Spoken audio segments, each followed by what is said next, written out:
বাংলাদেশের জাতীয় একটা গজলের সংগঠন, আমি নাম নাই বলি, তাদের এক শিল্পীর একটা গজল কয়েকদিন আগে একজন আমাকে দেখালো যে গজলের মধ্যে কথাটা অনেক সুন্দর, মানে শুনলে শুনতেই মনে চায় উর্দু গজল। বাংলাদেশে এখন উর্দু গজলের ভালো একটা মার্কেট তৈরি হয়ে গিয়েছে, যারা গায় তাদেরও ভালো লাগে, যারা শোনে তাদেরও ভালো লাগে। তো এখন সুর তো সুরের জায়গায় আর কথা হলো কথার জায়গায়। সুর যতই সুন্দর হোক না কেন, কথায় যদি সমস্যা থাকে তাহলে সুরের দ্বারাই এটাকে জাস্টিফাই করার, এটাকে বৈধতা দেওয়ার কোনো সুযোগ থাকে না। তো পুরো গজলটা আমি মনোযোগ দিয়ে শুনলাম, একবার না একাধিকবার শুনলাম। পুরো গজলটার মূল কনসেপ্টটাই হচ্ছে মিলাদের পক্ষে দলিল। ইসলামের জামানায়ও আল্লাহ রসুল যা বলতেন তা যেমনি ভাবে শরীয়তের দলিল হতো, যা করতেন যেমনি ভাবে শরীয়তের দলিল হতো, একইভাবে যেই ব্যাপারগুলো নবীর জামানায় ঘটতো কিন্তু নবী প্রতিবাদ করতেন না, চুপ থাকতেন, নীরব থাকতেন, সেগুলো শরীয়তের দলিল হয়ে যেত। হাদিস বলতে আমরা বুঝি কি? হাদিস বলতে আমরা শুধু রসুলের বাণীকে বুঝি না, আমরা শুধু রসুলের কর্মকে বুঝি না, বরঞ্চ কাউল ফেল তাকরির, অর্থাৎ রসুলের বাণীকেও হাদিস বলি, রসুলের কর্মকেও হাদিস বলি। একইভাবে যেই ব্যাপারগুলোতে রসুলের মৌন অনুমোদন আছে, মৌন অনুমোদন মানে তিনি জেনেছেন কিন্তু প্রতিবাদ করেননি, চুপ থেকেছেন, এই চুপ থাকাটাও এটাও হাদিস, এটাও শরীয়তের দলিল। এর দ্বারাও অনেক মাসআলা প্রমাণিত হয়।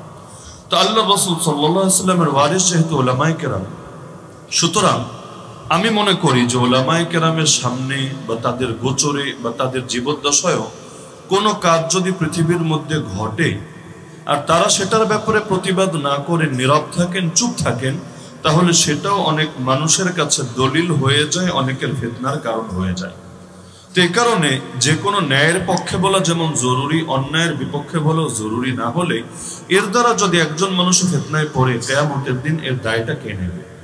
তো বর্তমানে আমি গভীর দুঃখের সাথে লক্ষ্য করছি বাংলাদেশে ব্যাপক হারে যে গজল বা ইসলামী সঙ্গীত যে ছড়িয়ে পড়ছে, এগুলোর অনেকগুলোর মধ্যে এমন এমন কথা পাওয়া যাচ্ছে যেই কথাগুলোকে যদি আমরা বাস্তবতার দৃষ্টিতে মূল্যায়ন করি, কোনোটা সীমানা, বৈধতার সীমানাকে পর্যন্ত অতিক্রম করে ফেলছে। এমনকি কোনোটা বেদাতের পক্ষে কথা হচ্ছে, কোনোটা শিরিকের পক্ষে কথা হচ্ছে, কোনোটা ভণ্ডামির পক্ষে কথা হচ্ছে, কিন্তু না বুঝে অনেক সময় আমাদের ছেলেপিলেরা আবেগের সঙ্গে সেগুলো গাইতে শুরু করে দিয়েছে।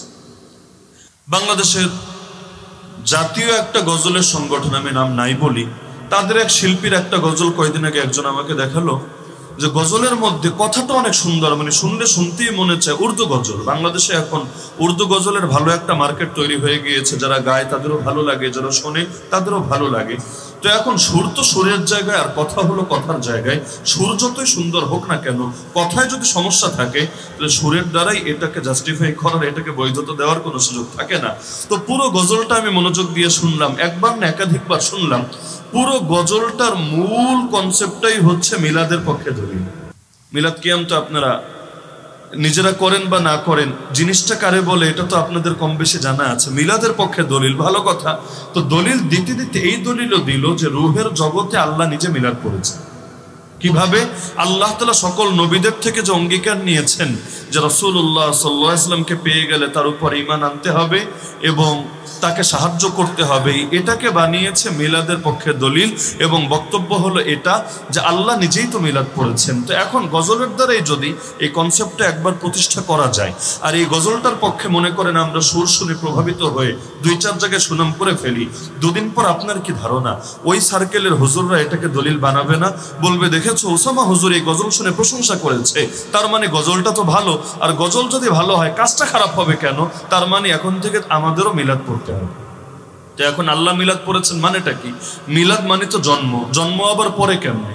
জন্ম তো হয় বা জন্ম দেয়, জন্ম কি আবার পড়ার জিনিস নাকি?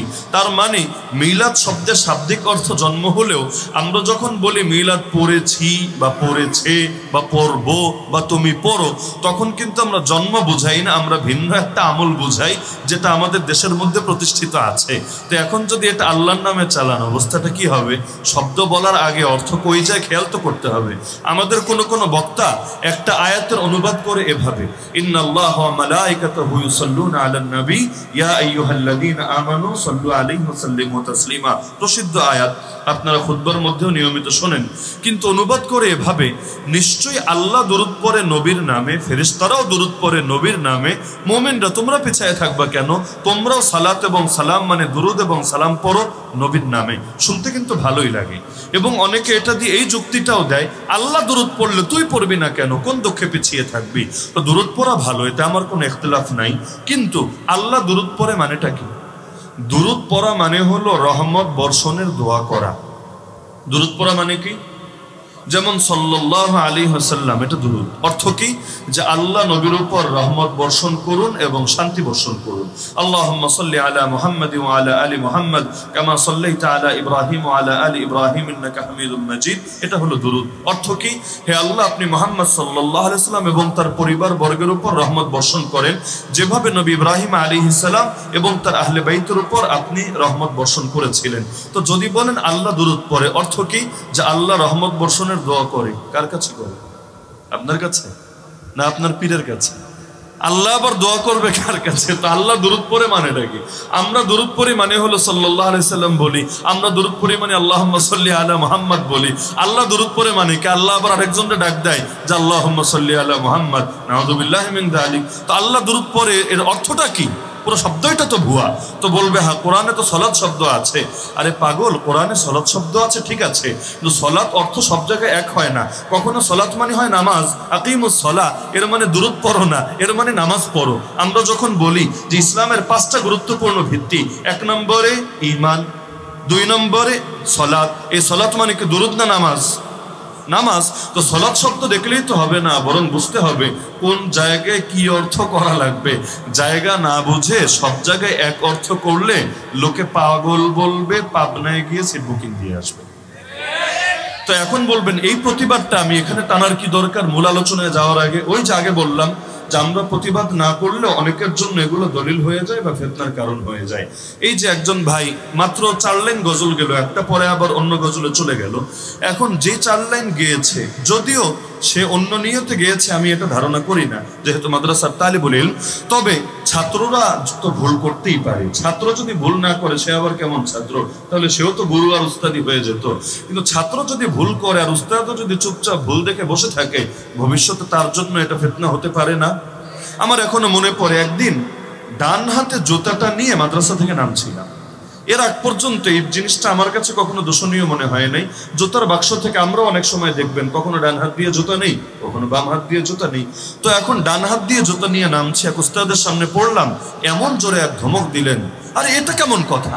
এই ডান হাত কি আল্লাহ জুতা ধরার জন্য দিয়েছে? সবাই জানেন যে উত্তম কাজগুলো করতে হয় ডান হাত দিয়ে বা ডান পাশ দিয়ে, আর যেগুলো একটু তুলনামূলক একটু কেমন কেমন জিনিস এগুলো করতে হয় বাম হাত দিয়ে, বাম পা দিয়ে বা বাম অংশ দিয়ে। বাথরুমে ঢুকতে হয় কোন পা দিয়ে আর বের হতে হয় কোনটা দিয়ে। একইভাবে জুতা পরিধান করতে হয় প্রথমে কোন পা? ডান পা। আর খুলতে হয় প্রথমে কোনটা? তো যে কোনো কাজ শুরু করা শেষ করার একটা নীতি আছে। তো এখন আমাকে এটা সতর্ক করলেন যে সব সময় জুতাটা ধরবা বাম হাতে, ডান হাতে না। হ্যাঁ, যদি কোনো কিতাব থাকে সেটা ডান হাতে ধরো, মেসওয়াক থাকে ডান হাতে ধরো, তোমার তসবিহ থাকে ডান হাতে ধরো। এখন থেকে না হলেও 1.5 যুগ আগের কথা, এটা কমাস কম 1.5 যুগ, আরো বেশি হতে পারে, কিন্তু এখনো পর্যন্ত সেই শিক্ষাটা আমার ভেতরে কাজ করে। ভুলেও যদি কখনো জুতায় ডান হাত চলে যাওয়ার মতো অবস্থা হয়, মাথার মধ্যে একটা চক্কর মারে, আরে কি রে বকা তো একটা খেয়েছিলাম, ডান হাত দিয়ে ধরা যাবে না, বাম হাত দিয়ে ধরতে হবে। তো ছাত্ররা ভুল করতেই পারে, তবে উস্তাদদের দায়িত্ব দেখে চুপচাপ থাকা না, বরং সংশোধনী দিয়ে দেওয়া, এতে তাদের জীবনটা সুন্দর হয়।